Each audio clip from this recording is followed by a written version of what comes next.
Bien. Alors, je réponds à ça. Alors, d'abord, premièrement, le seul pays arabe que je connais pas trop mal, c'est la Tunisie. C'est là où a commencé le dit printemps arabe. Deuxièmement, ça n'est absolument pas une révolution, contrairement à ce qu'on dit.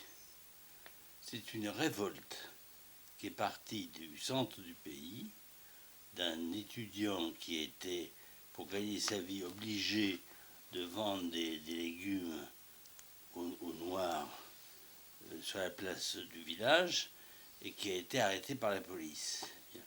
Cette révolte a été ensuite exploitée par l'intelligentsia tunisienne, qui est extrêmement limitée mais extrêmement forte, hein, et notamment les journalistes, les gens de droit, les juristes, etc., et qui ont profité de ça pour faire des manifestations pour lutter pour la liberté d'expression, et notamment la liberté de la presse. Et ensuite, tout a été récupéré par les islamistes.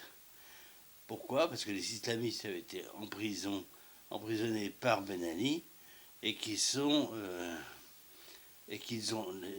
profité de la révolution, entre guillemets, pour libérer tous les islamistes emprisonnés, y compris les délinquants. Voilà ce que ça te dit. Alors, quel rôle des adolescents dans ce mouvement? Je dirais aucun. Aucun. Spécifique, en tout cas, aucun rôle spécifique.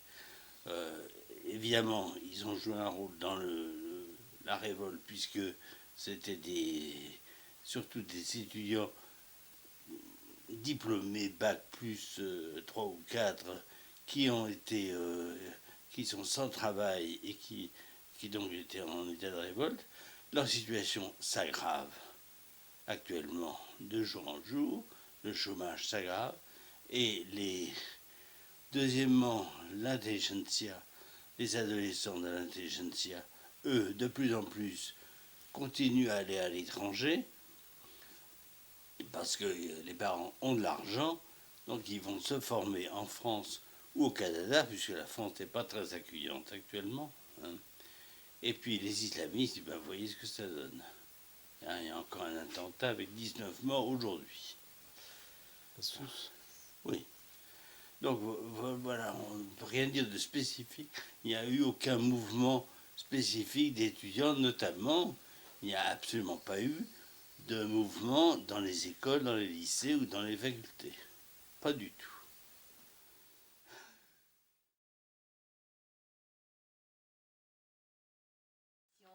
Ça, c'est une question extrêmement intéressante et extrêmement vaste. Je dois vous dire modestement que Freud a déjà répondu à cette question.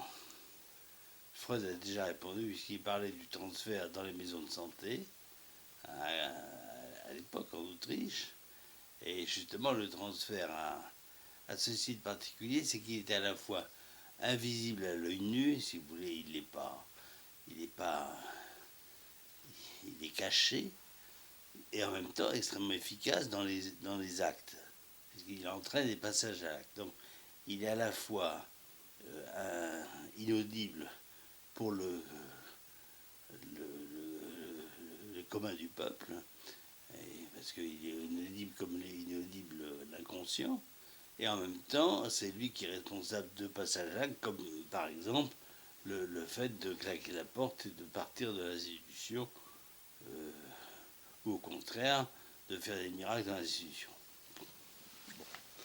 Donc, dans l'institution, le transfert lui-même est extrêmement présent, comme partout, mais il n'est pas contrôlable. Deuxièmement, quand il y a un transfert qui se produit grâce au fait qu'il y a un thérapeute qui a une certaine écoute dans une institution, et bien ce qui se passe, c'est que les autres, ceux qui ne bénéficient pas ou qui n'ont pas voulu bénéficier de cette écoute, sont jaloux. Sont jaloux et vont tout faire pour diminuer ce transfert, pour le moquer. Et ça donne des conflits entre les adolescents quand c'est une institution pour adolescents qui sont extrêmement fréquents et là aussi qui sont très peu contrôlables. Donc ce qu'il faut, c'est qu'il y ait aussi, en même temps qu'une introduction de psychanalyse dans l'institution, il faut aussi qu'il y ait un mouvement de l'ensemble de l'institution autour de ce qu'on appelle la psychothérapie institutionnelle, qui existe depuis, en France depuis la Deuxième Guerre et qui a été développée notamment par M. Houry, qu'on connaît bien. Voilà, c'est le seul moyen pour essayer de contrôler quelque chose de l'ordre de la psychanalyse dans l'institution. Justement, le problème, c'est que c'est très difficile. En particulier, quand il y a un thérapeute dans une institution qui a cette écoute-là, qui va écouter donc des jeunes, des adultes, enfin, peu importe, il faut qu'il s'occupe aussi des gens de l'institution. C'est-à-dire qu'il faut qu'il les écoute aussi. Il faut qu'il les écoute aussi et qu'il leur fasse comprendre ce qui se passe. Parce qu'il ne peut pas faire son petit business tout seul dans son coin. Ça, c'est pas possible. Donc il est obligé de faire un travail institutionnel en quelque sorte. Il est obligé d'avoir en tout cas l'accord déjà du chef de service, du directeur. Il est obligé de s'occuper aussi de ces gens-là pour leur expliquer ce que c'est, que son métier, ce qu'il fait et à quoi ça sert. Voilà, donc il est obligé de... C'est un double travail. Non seulement il y a le travail avec le patient, mais il y a le travail avec l'institution, en tout cas les gens qui s'occupent de ce patient-là dans cette institution. Donc c'est un travail difficile et compliqué. Je crois qu'on ne peut pas répondre là brièvement sur une question aussi vaste, parce que c'est effectivement la question que nous, en France, nous avons tous rencontré dans des institutions comme par exemple l'hôpital psychiatrique ou des institutions qui n'étaient absolument pas sensibilisées à la psychanalyse. Mais ça, il y aurait beaucoup à dire, tellement on ne peut pas répondre dans le cadre d'une question limitée.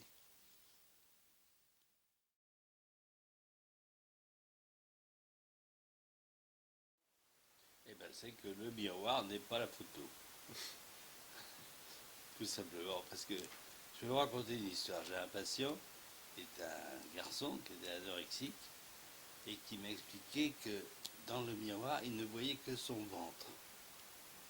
Et alors, comme il avait le ventre un petit peu pas très plat, il ne jugeait la nourriture qu'il devait prendre, son anorexie, si j'ai bien compris, uniquement en regardant son ventre. Mais il ne voyait pas le reste des membres qui maigrissaient. Parce que le miroir n'est pas la photo. Le miroir, c'est extrêmement subjectif, comme on va le voir demain. Et comme tu l'expliqueras peut-être tout à l'heure. Enfin, c'est extrêmement subjectif, le miroir. Le miroir, on ne voit que ce qu'on veut voir dans le miroir. On ne se trouve pas spécialement maigre. C'est l'entourage. C'est un regard plus objectif et en tout cas extérieur.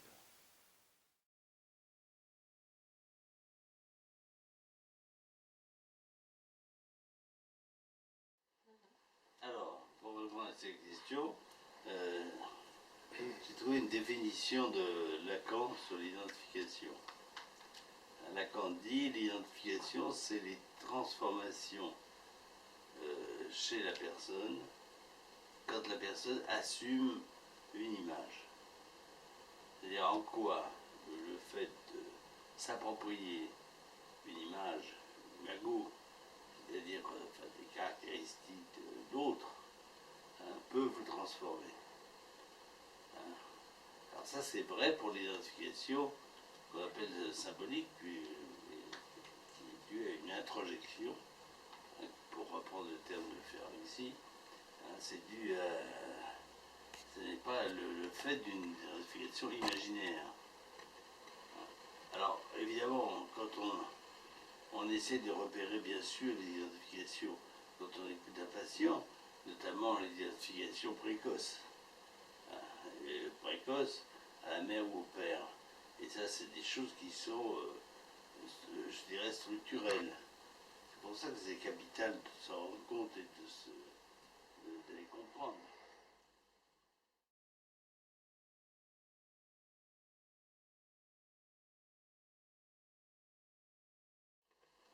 Alors, la dernière question, c'est sur le père imaginaire et le père symbolique. Alors bon, ça, c'est aussi une vaste question, mais je ne sais pas si je peux y répondre, parce que le père symbolique, c'est quoi? C'est le nom du père, c'est le signifiant du nom du père, pour les lacaniens. C'est ça le père symbolique. Alors, comment est-il introducté, justement?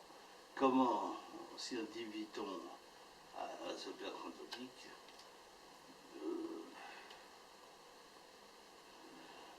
C'est ce qui vous protège de la psychose, c'est tout ce que je peux vous dire. Mais alors, le père imaginaire, par contre, c'est le père quoi, on dirait ça. C'est le père sous toutes ses facettes. Alors ça, vous avez toutes sortes d'identifications ou de contre-identifications, vous savez bien, hein, qui peuvent agir. Mais l'identification au père symbolique, elle est indispensable si on veut ne pas être fou. Mais c'est en même temps, l'introduction de la loi. Hein, c'est surtout ça qu'il faut comprendre. C'est la loi qui est introduite, je dirais même malgré le père. C'est-à-dire que c'est pas parce qu'il